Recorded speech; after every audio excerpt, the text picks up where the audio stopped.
You're listening to the Brooklyn, USA podcast, an occasional audio love letter from Brooklyn to the world. This year marked the second annual Be Heard Amplified podcast workshop, a BRIC initiative that meets emerging media makers where they live, work, pray, and hang out after school, and gives them the tools and know-how to tell stories that they think matter most. This year, in the midst of the global pandemic, BRIC TV senior producer Sriyanka, music producer and workshop instructor Karim Douaidy, and filmmaker Jude Chehab led a remote 13-week podcasting course in both English and Arabic. Through iPads and Zoom classes, a cohort of 22 residents from Bay Ridge, Brooklyn, learned how to make their first ever podcast. Today, we're sharing 6 stories from 22 of Brooklyn's newest audio makers. First up, Hussein. Assalamu alaikum wa rahmatullahi wa barakatuh. Peace be upon you all. This is Hussein, and I have been invited to be the moderator for the first episode of Your Coffee is on Me, قهوتك على حسابي. And we are coincidentally recording the first episode at Qahwa House, a very famous Yemeni coffee shop located in Williamsburg, downtown Brooklyn. Today we have with us the 2 honorable guests. The first one is Osama Al Mathil, a Yemeni anthropologist who was born in the beautiful city of Ghada. On the other hand, we have Shakhbus Amanov, who was born in the beautiful country of Uzbekistan and the famous city of Samarkand. Your coffee is on me. قهوتك على حسابي. And I forgot to mention this at the beginning, but Shakhbus is actually currently working at Qahwa House, and out of passion has become so good at making the Yemeni drinks that he actually makes them better than the Yemenis themselves. And for now, I will pass the mic to him to see if he has any questions that he would like our anthropologist in residence, if he has any questions for him about Yemen. Thank you, Sam. In the spirit of qahwa, let's talk about coffee beans. I know that Yemenis have stopped growing coffee for a few years now and switched to this basically drug called khat. I know Yemenis are really religious people, and using this drug kind of makes it an oxymoron. So I want to know why switching to khat was better than just growing coffee.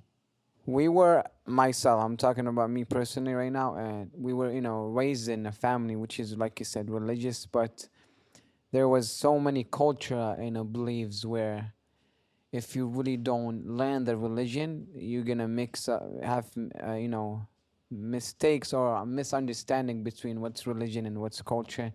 And once you grow up, you realize there is a lot of, wrong stuff. A lot of people start growing qat because it was easy to grow. You didn't need to have experience, and it was good money. People realize they could just grow it and sell it. I don't know much about it, but is it addictive? A lot, like drugs. People you could use it for benefit stuff, and you could use it, for just other reasons. Some people use qat to, study, to work, and there is people that use it just to waste their time and money, which is, if you look at it from their religious perspective, is haram, You were saying why Yemenis stop growing coffee and start growing qat, correct? From the people I know who used to own, coffee farms and now owns qat farms, or change it to that. It's easy to grow. Second, you make, I think, in their opinion, you make a lot of money. It's not difficult when it comes to coffee. Coffee, you has to grow in certain places with certain weather, temperature, and you gotta really take care of it. And another reason it became like a drug. You could, because some people told you, oh, qat is haram, it's wrong, it's waste of time. But there's good in everything. And there's a lot of, people use it, for studying, use it to chill, and maybe have good time with their fellow friends and family members. But what I believe, that it is making our country going down, and hopefully, inshallah, we could grow back the coffee. Well, thank you, Sheikh Bous, for another great and challenging question. And Osama, I understand the sensitivity around this topic.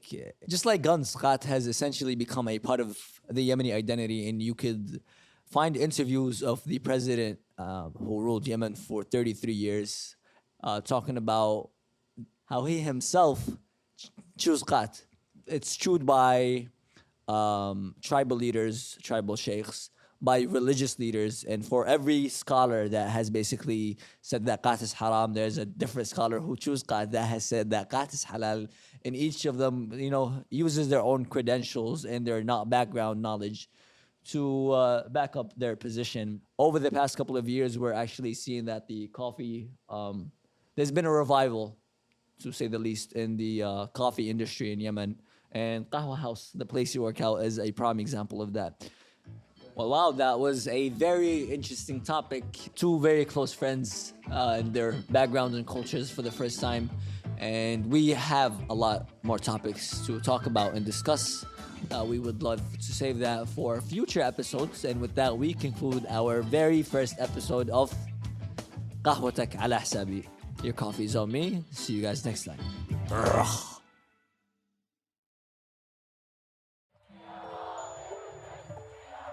The lives of Yemeni-Americans have been transformed after the Bodega strike, highlighting the urgent need in the community to become civically engaged.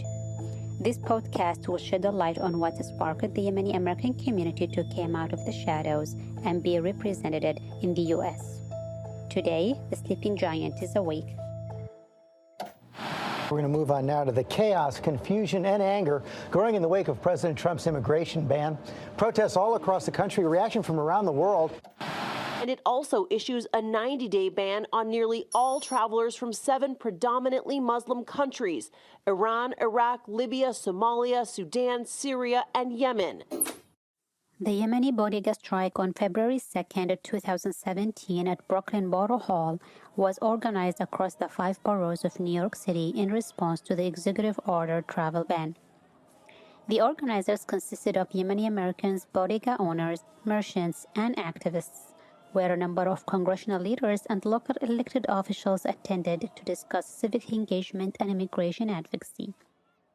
More than 1,000 stores shut down during the Bodega strike for the very first time, and approximately 6,000 people showed up. This revolution has inspired Yemeni-Americans to get involved in civic engagement.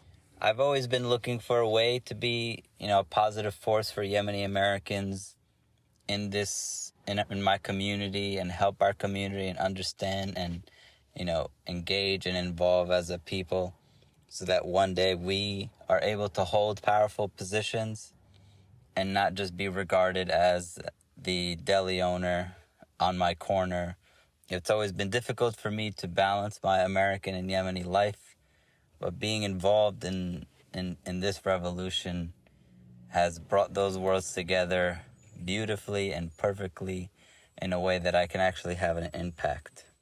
The Yemeni-American community has enriched and contributed to the diverse fabric in the United States by bringing their cultures with authentic cuisine and coffee shops. There was also unique relationships between Yemeni-owned bodegas and the community neighborhood that they served in.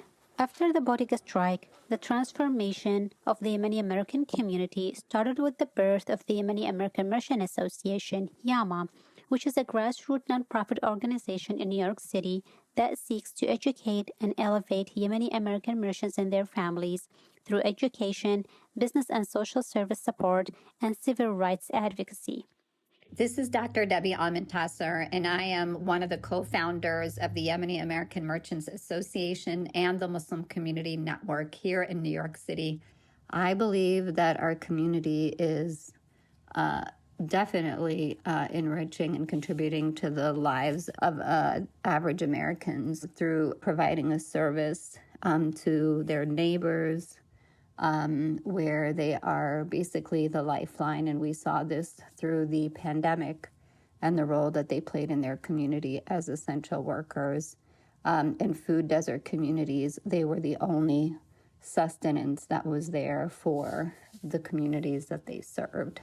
For the very first time, Yemeni-Americans are running for city, state, and federal offices. A testament to that, the first Yemeni-American wins a state representative seat in Michigan, Abraham Ayash. Assalamu alaikum. This community has a deep history in this city. Yemenis are very much a part of the United States. Our history goes back to the earliest 20th century, and it'll continue every single day after that. We're here to establish ourselves as a part of the American fabric because we are that quintessential American fabric. With the spark of the Yemeni political engagement, Yama Action is a political endorsement organization that came to reality as a driving force to serve community through civic engagement, organizing, and advocacy. The future is promising when Yemeni-Americans amplify their voices, which historically have been the voiceless.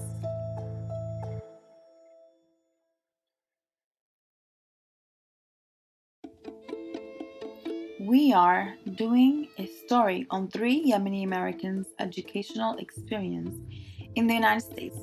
We have Sara Said, Takhia Hussein, and Yehya Elfgeeh.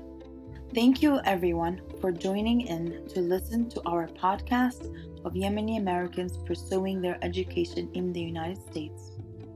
We would like to start with Takhia Hussein, an history teacher in New York City. So Takhia, how did your family view your education? And what would you describe as some of the unique obstacles or struggles entangled with your Yemeni heritage? Thank you, Sara, for introducing me. I will give one example. In my senior year, when all of my peers were applying for colleges, I had to first wait and ask permission from my father if I could apply to college.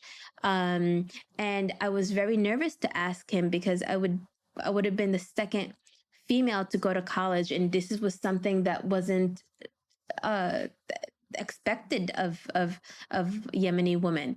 My father felt deep pain watching my older sister struggle as a single mother, and he wanted me to go to college and have a career where I could always take care of myself. We have to understand that Yemeni women are expected and treated as dependents to their male, either their father, their brother, their husband. All of their security of having a home, shelter, food, clothing, and decision often has to go through a male person. And so my mother and father, seeing the experience of my sister, realized that financial liberty would protect us from any form of oppression. So thank you, Sara, for asking me these questions.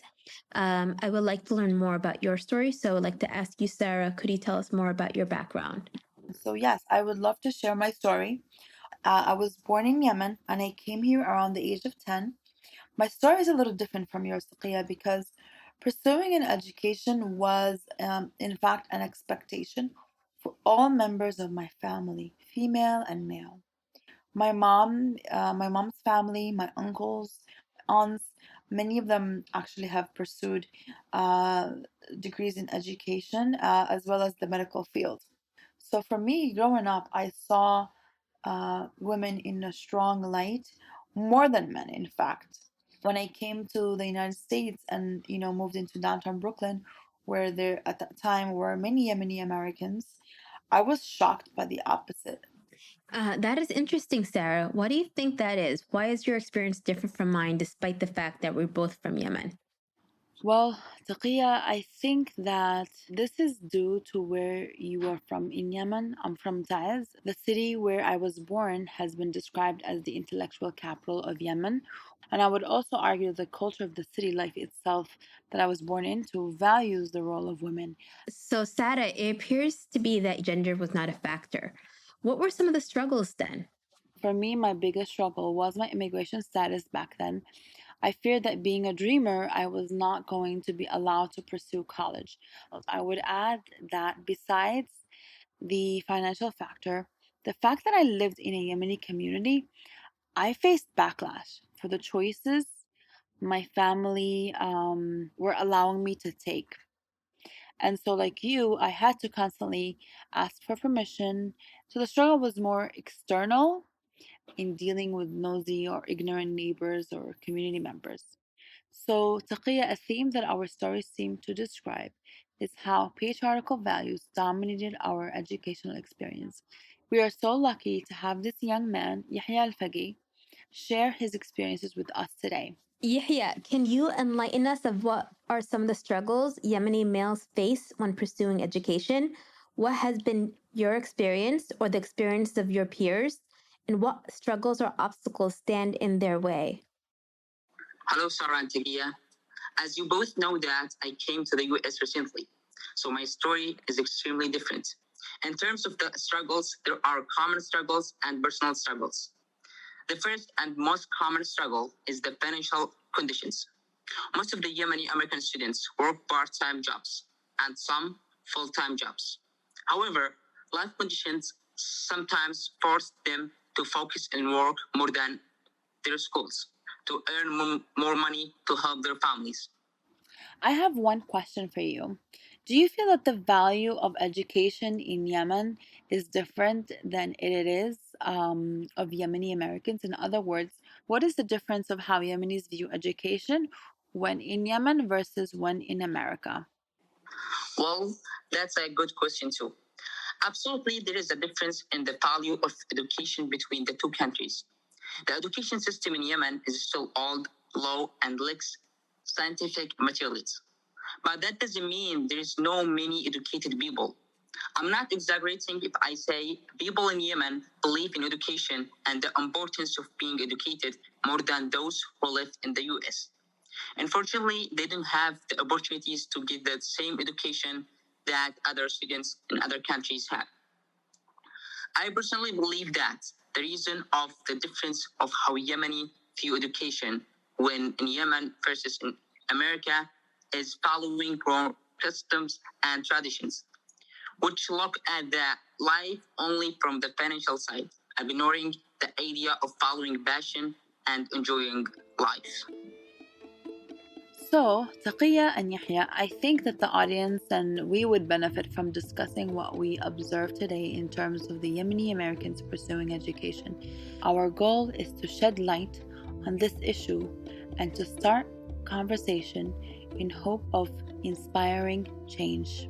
Thank you all for tuning in and listening to our podcast, describing the struggles of Yemeni Americans pursuing their education.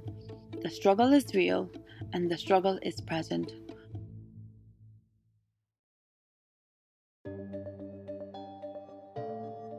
مرحبا، أنا جميلة من اليمن، ومعي الأخوات فاطمة من الجزائر وأنوار من فلسطين وغادة من مصر.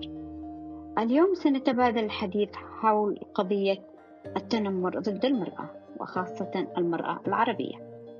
نحن بصدد إلقاء الضوء على إحدى أهم القضايا الاجتماعية المعاصرة التي تتعرض لها المرأة حتى يومنا هذا، إنه التنمر ضد المرأة العربية، على الرغم مما وصلت إليه مجتمعاتنا العربية من تطور في شتى أنواع العلوم الإنسانية والاجتماعية وانفتاحاتها على ثقافات مختلفة، إلا أنه ما زال ممارسة العنف والتنمر بكل أشكاله وصوره ضد المرأة بصفة عامة والمرأة العربية بصفة خاصة قائم ومستمر، ويعد التنمر من أبرز المشاكل التي حظيت باهتمام عالمي في الآونة الأخيرة، نظرا لكونه أكثر أنواع العنف انتشارا في جميع أنحاء العالم.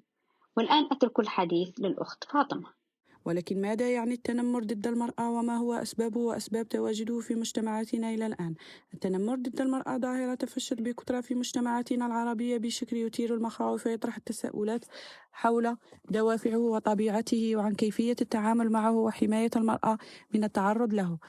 تعرف الأمم المتحدة التنمر ضد المرأة على أنه أي فعل عنيف تدفع إليه عصبية الجنس ويترتب عليه أذى ومعاناة للمرأة سواء من الناحية الجسمانية أو الجنسية والنفسية بما في ذلك التهديد بأفعال من هذا القبيل أو القسرة أو الحرمان التعسفي من الحرية سواء في الحياة العامة باستخدام وسائل التواصل الاجتماعي أو الخاصة من خلال العلاقات الإنسانية.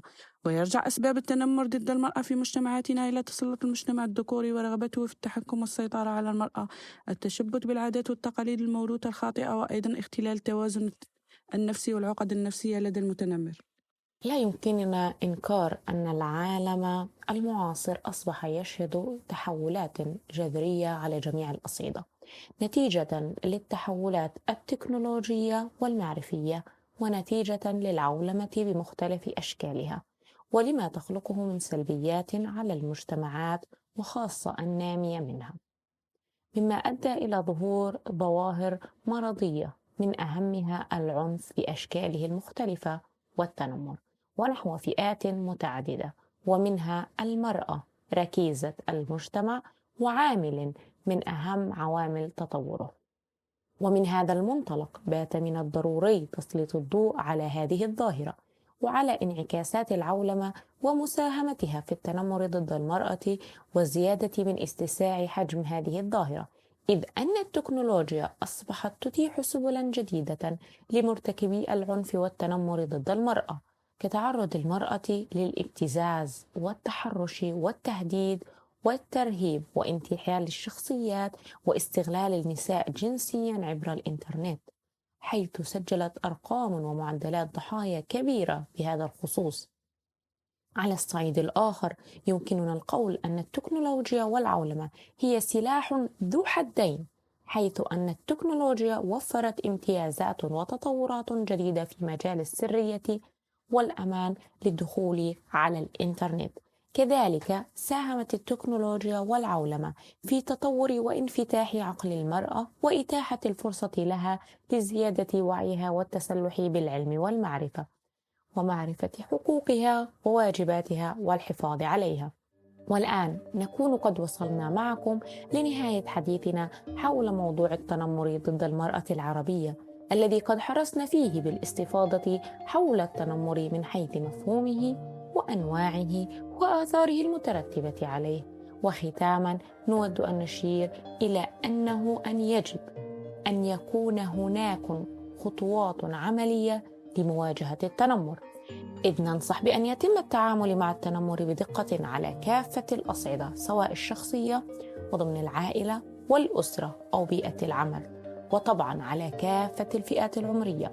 لكن هنا تم التخصيص ضد المرأة، فعلى المرأة أن تكون على درجة كافية من الوعي والعلم وأن تتسلح بالمعرفة والوعي لتواكب تطورات العالم وتدخل كافة المجالات.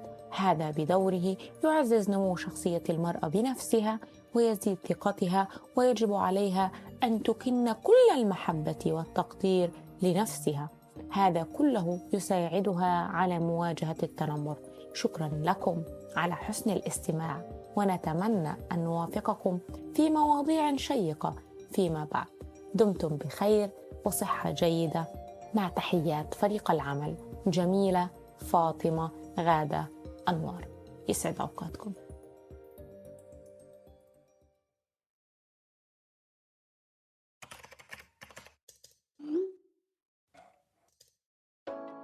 أسعد الله أوقاتكم مستمعين بودكاست.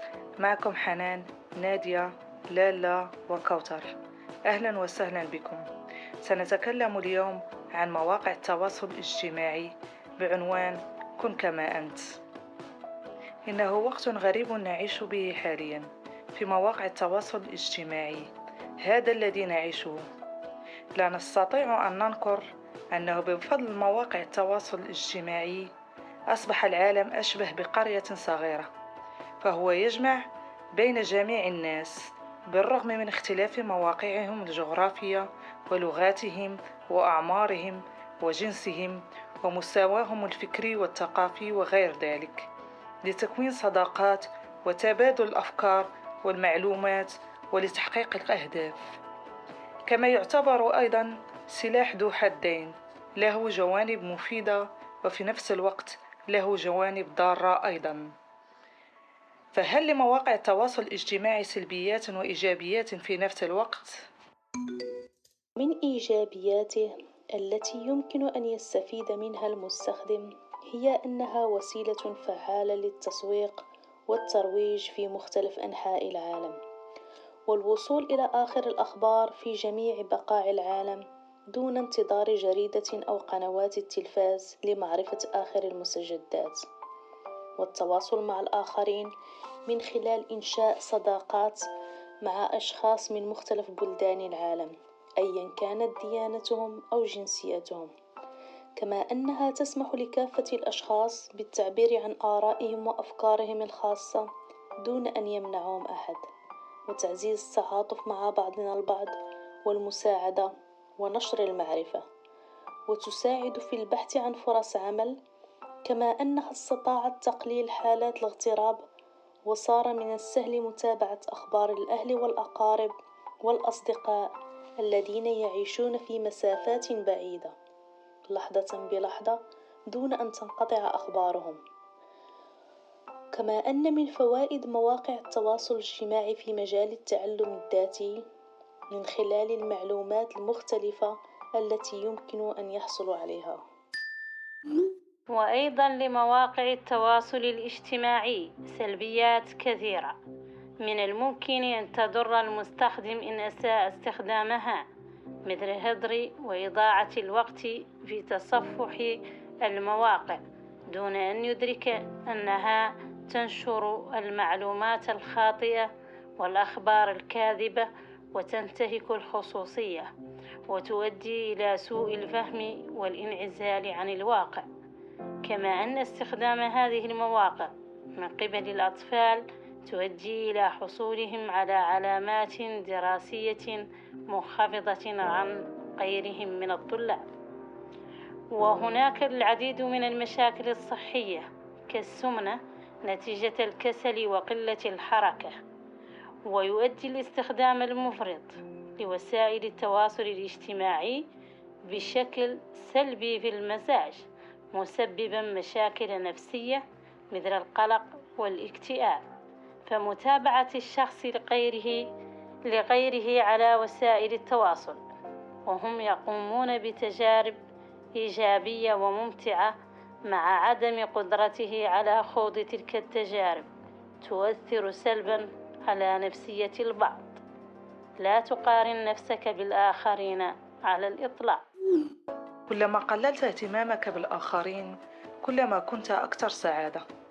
ركز على المكان الذي تريد أن تكون فيه، ركز على الشخص الذي تريد أن تصبح عليه، ركز على المشاعر التي تريد شعورها، واعمل نحو فعل الأشياء التي يجب عليك فعلها. ركز على النماذج العظيمة، تعلم منهم الإنجازات والقوة والإقدام والسعادة. إذا كنت متحمسا حقا لمستقبلك لا تقف، احلم، واصل، قاتل. كن أنت بأي ثمن، لا تدعهم يشكلونك كما يريدون، لا تكن صورة لا تليق بك، لا تصبح ذلك الشخص الذي يريدونه. كن أنت، فقط أنت. كن كما أنت، كن نفسك، كن متميزا، كن حرا بأن تكون كما أنت عليه. كن فاهما للحياة، فكر في العبور إلى المستقبل بأمان، فإن لم تستطع لا تكن كما يحب الآخرين. في النهاية يجب علينا معرفة وإدراك ما نقوم بفعله على هذه المواقع واستخدامها بالطرق الصحيحة. كما يجب علينا عدم الانفصال التام عن الواقع والحياة الحقيقية وهدر أوقاتنا مع أشخاص ومواقع وهمية. يجب علينا الاعتدال والتوسط بالاستخدام. إلى هنا نصل إلى النهاية. لكم مني أطيب التحيات ودمتم بخير.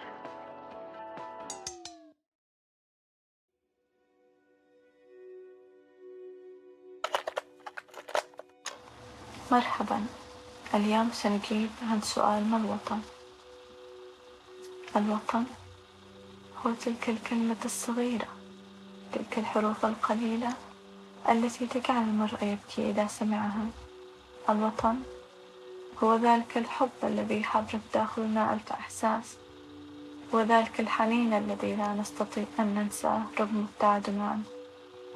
لماذا؟ لأنه يوجد داخلنا. الوطن هو تلك القطعة المفقودة من القلب إذا ابتعدنا عنه، هو تلك الضحكات العالية التي ستبقى معلقة في الذاكرة. تسألني أين يوجد الوطن؟ لن أقوم بالتأشير على أي خريطة، لأنه يوجد في أعماق أعماقنا. هو تلك الأرض التي تحس أنها ملكك أنت وحدك، التي لا تحس أنك غريب داخلها. الوطن هو تلك الآثار التي جعلت جميع العالم يعرف أنها من أقدم الحضارات وأعرقها. هو أجمل أيامنا التي عشناها. هناك حيث تقتل الأطفال وتغتصب النساء، يقهر الرجال ويتم إخفاؤهم إلى ما وراء الشمس، يهاجر الشباب هربا في حين هو أولى بهم، تبكي قلوبا ثكالى أبنائها. فيه يموت ما تبقى من الشعب جوعا، وهو أغنى الأماكن بالموارد الطبيعية. يتمنون فيه رغيف خبز وهو بيدر قمح، يشتهون رائحة الديزل وهو غني بآبار النفط، يبردون وهو مليء بحقول الغاز، يشرد ما تبقى من الأطفال دون تعليم. أصبحت الآثار مجرد حطام ورماد. أجمل أيامنا التي عشناها تحولت لياليها إلى الخوف من صوت الطائرات والصواريخ، وأصبحنا لا نرى سوى آلام وأوجاع لا حصر لها. لماذا؟ لا أعرف. وكيف؟ لا أعرف. لماذا وكيف من أجل المناصب، من أجل الكرسي، من أجل الحكم، من أجل السرقة ونهب ما يحتوي جمعاء لفئة حاكمة معينة مهيمنة. هناك وهناك وهناك وهناك. كل هذا يحصل في وطني. وسأخبر أبنائي أن وطني سيعود كما كان، وسيعيشون جمال الحياة فيه. أحبك وطني. الوطن هو أكبر مما ذكرنا، ومهما كتبنا وقلنا لن نستطيع أن نوفي حق أوطاننا. كلنا ثقة بأن الأوطان لا تموت، وبأن لنا لقاء جميل يا وطني.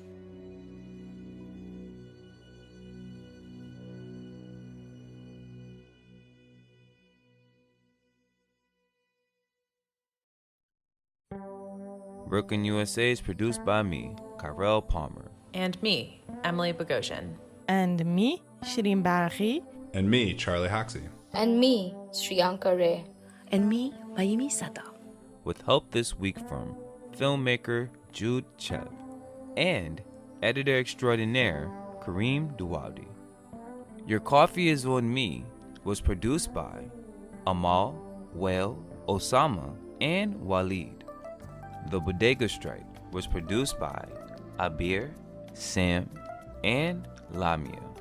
Yemeni-Americans in the Pursuit of Education was produced by Takhia, Yehya, and Sara. Bullying Arab Women was produced by Ghada, Amira, Fatima, and Gamila, with help from Onwar and Amir. Be Yourself Social Media was produced by Hanan, Nadia, Lala, and Hauter. And Homeland was produced by Ahlam and Andale, with help from Mona and Fatia. We're already hard at work on the next season of the show, so if you want to tell us a story or somehow end up on our podcast, check out the show's notes for a link to our guide on recording yourself and sending it in.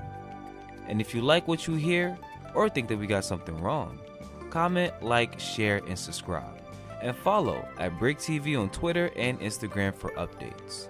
For more information on this and all BRIC Radio podcasts, visit us at www.bricartsmedia.org/radio.